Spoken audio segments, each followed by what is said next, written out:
Alright, hello everyone and welcome back to my How to Speedrun Zack and Wiki Quest for Barbaros' Treasure series. This is a series where I cover each level in a different video and I go over how to speedrun it for both its 80% and IL categories. In the last part we covered A Journey Begins, and today we're going to be looking at A Pit of Tragedy. Now, A Pit of Tragedy is pretty short. It's the second shortest level in the game, I believe, unless that changes at some point in the future. But currently it's the second shortest level in the game. There isn't too much. Now, there's significantly less text skipping than the first level, so there won't be as much of that. But in this video, we're going to start looking at some different camera controls for optimized movement, as well as some different ways, some faster ways actually, of picking up some items. So overall, given the short length of the level and relative simplicity of most of it, I've given this level a 1 out of 10 difficulty rating, similarly to A Journey Begins and A 3 Colossi. And I think that's enough of an intro, and let's get right into the level. So we're going to head over to the Pit of Tragedy boards, and we'll open this up. Now, this level has a pretty much identical. Hang on, what's the starting time meant to be for this? Let me reload the page. This level has a pretty much identical run between its 80% and IL. The only difference is that you're going to be skipping cuts. You're going to be skipping cutscenes in 80%, but there aren't really too many in this level. So the only cutscenes you can skip is the key falling down, the door opening, and the ceiling falling. So that's just a bit of time. Anyways, we'll get straight into this run. Now, the first thing you're going to want to do is you need to go up and get your snake pot. And so that's up at the top far corner of the level. So there's two main ways of getting here. One of them is a bit harder than the other, but it is more efficient, so I recommend you try learning that. And that's the one I do in this video. And then there's another one that's sort of a bit more beginner friendly if you're starting out and this strategy here is a bit too hard. But the first step is going to be the same. And that is you want to get as far up the stairs as you possibly can in a single click. Now, in this staircase section, there's this part here of the wall that's made up of lots of hexagon-shaped bricks. And you can click anywhere on this hexagon brick wall, and so you can click on the actual wall and it will take you to the stairs on the floor just in front of it. So this is a pretty generous hitbox, so I like to click anywhere around here really for the first input, and that'll take me up the stairs a fair bit. And so for that, you keep your remote relatively center and just tilt it upwards a bit. But again, it'll be slightly different for everyone depending on how far away you are from your sensor, so a bit of experimentation. But because this is the very first input of the level, it's pretty easy to just keep resetting until you get it. And in like a lengthy practice session, you'll be pretty consistent at it by the end of it. So anyways, we click there, and then what we do is while Zack is moving, we click the stage view button. And again, you want to be very quick with this, which is why I flicked it so quick. And in stage view, you then want to click on the pot here. So the goal is to have Zack moving up the stairs, and then whilst he's walking there, you then go stage view, click on the pot, and then he starts walking to the pot. And you want to click on the pot before he finishes moving here so that Zack is moving the whole time and you're not losing any time. Which is why I suggest you click on those tiles so that Zack starts moving as far up the stairs as possible, so it gives you the most generous time frame. Now, you know, if you're crazy inhuman, you can click like just here on the stairs and still not lose any time if you're fast enough to the pot.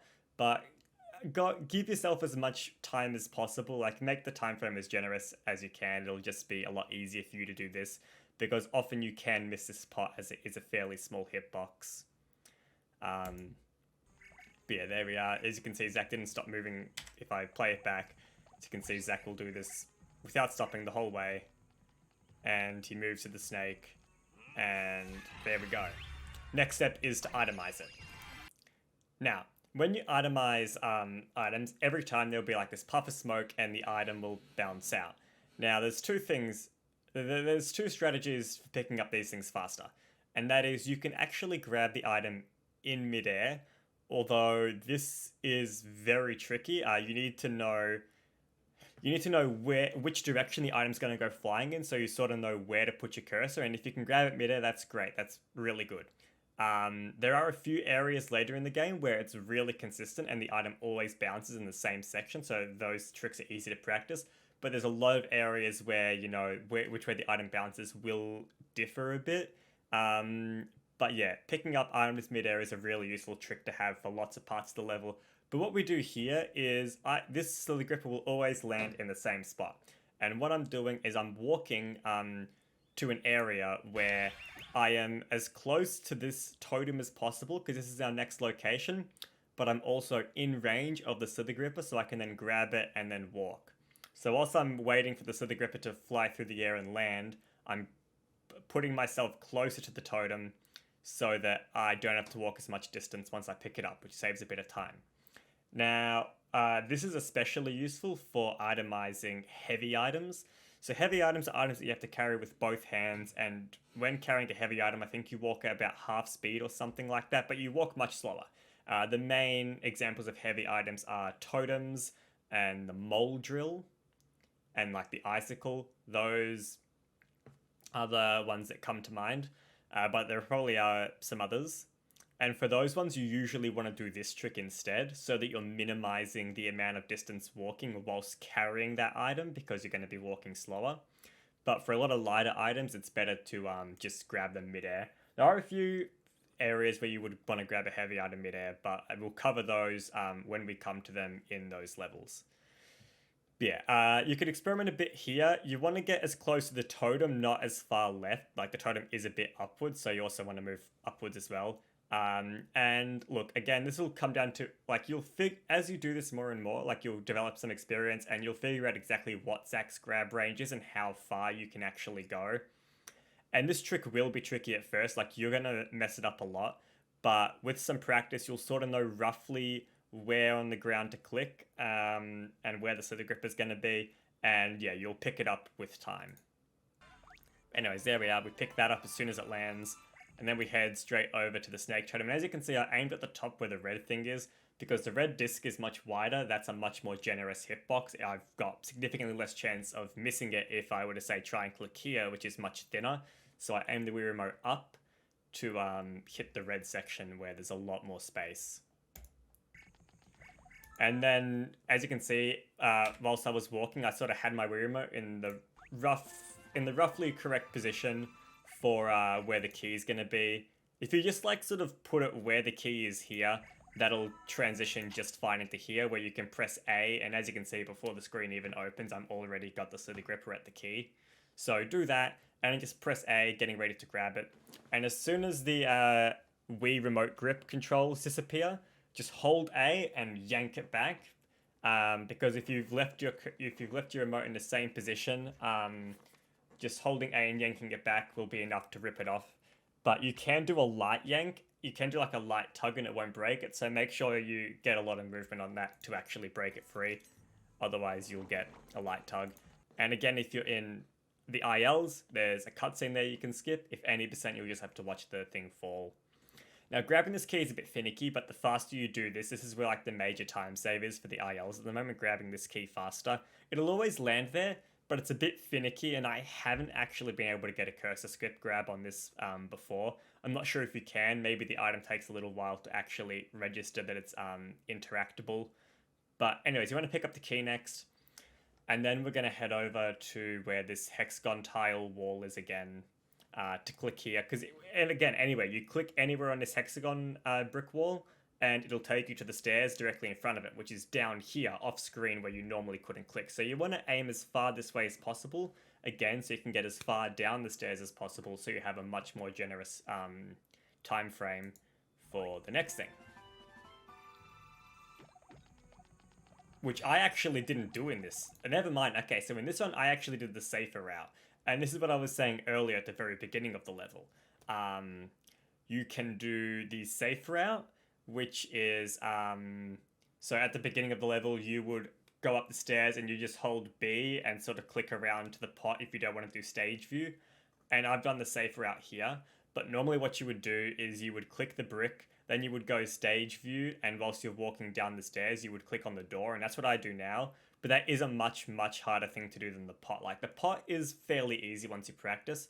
Doing the stage view click to then go to the door without stopping at all and losing any time is pretty tricky. So in this route, I've done the safe method where you just go down and hold B to get to the door as soon as possible.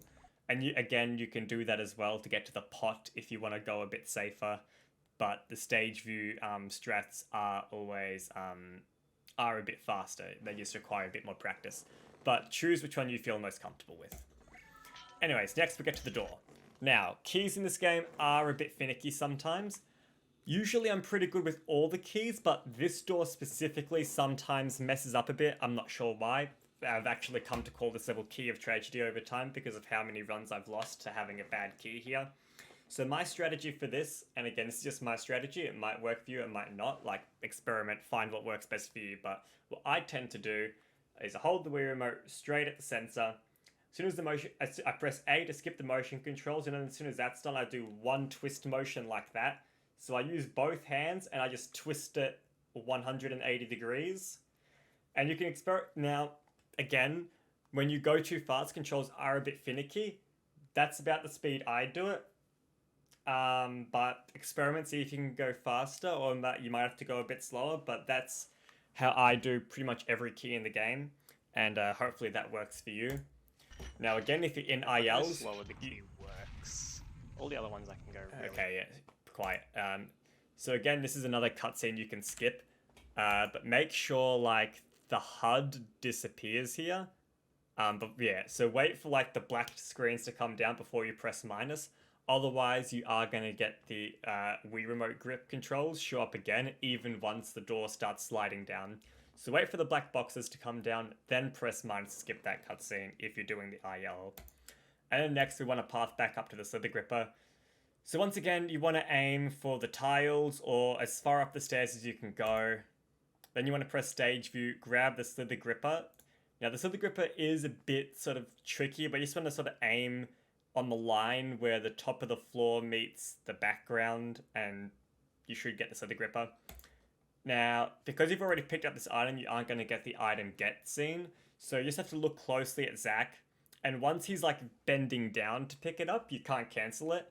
And that's when you can start clicking on the chain so we can move there as soon as possible. But remember, don't press the chain multiple times because it is an interaction movement and that will cancel it. And then next you want to grab the chain and start pulling it down. Now, again, this is another area where you can experiment a bit. There's a few ways of doing it. You can do lots of short up-down motions like that, or you can try one big up-down motion, nice and slow. See which works best, but yeah, this chain is a bit finicky. After that, you are going to have a cutscene to skip once the Harami Q thing disappears. Then you also have to press A to skip the well done text, and you move on to the chest. Now this is actually inoptimal here. As I said before in the first video, something you want to do with every chest is be as far from it as possible while still being in range to use the bell so that you can walk the rest of the distance during the bouncing animation. Now the area you want to be for that is, you can see every time Zack rings the bell, he puts this foot forward, and you can have like the tip of his shoe resting here. So you can see the platform that's on, it has like a light stone border, then a thick dark stone section, then back to light stone. You can have his foot on the border between the light and dark stone here, is about as far as you can go from my experience, and start ringing the bell there. Again though, that'll be with a bit of practice, and you might even be able to push it out a bit further, but that's usually where I line up for. This is a very old run of mine though, so I didn't implement a lot of that stuff because I wasn't as comfortable with it yet. But that's good. It sort of shows a bit of the safer strats and a bit of the more of the faster strats, so I can show you a bit of both, and you can choose to go through the whole level fast strats, the whole level safe strats, or you can mix and match a bit depending on which specific tricks you are comfortable with and which ones you aren't. But yeah, give them all a shot, experiment a bit, see what works best, and that there is how to speedrun a Pit of Tragedy. So we'll go through the so I'll put up the entire level now. You can see the run without me stopping through it. And then we'll wrap up.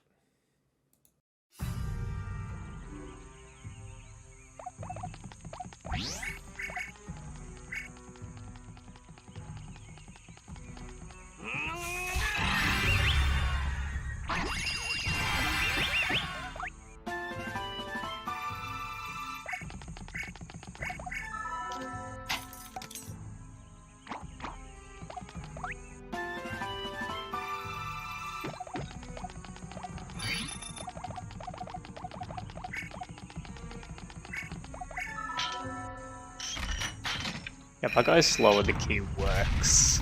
All the other ones I can go really fast on. But that one I have to go slower on.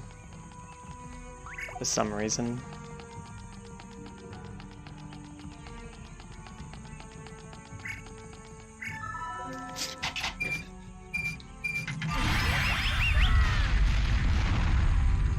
I don't know if you can actually go fast on that, or if my Lumos is like really responsive with the downward drag, because I know it doesn't work in Painter's Secret because of that.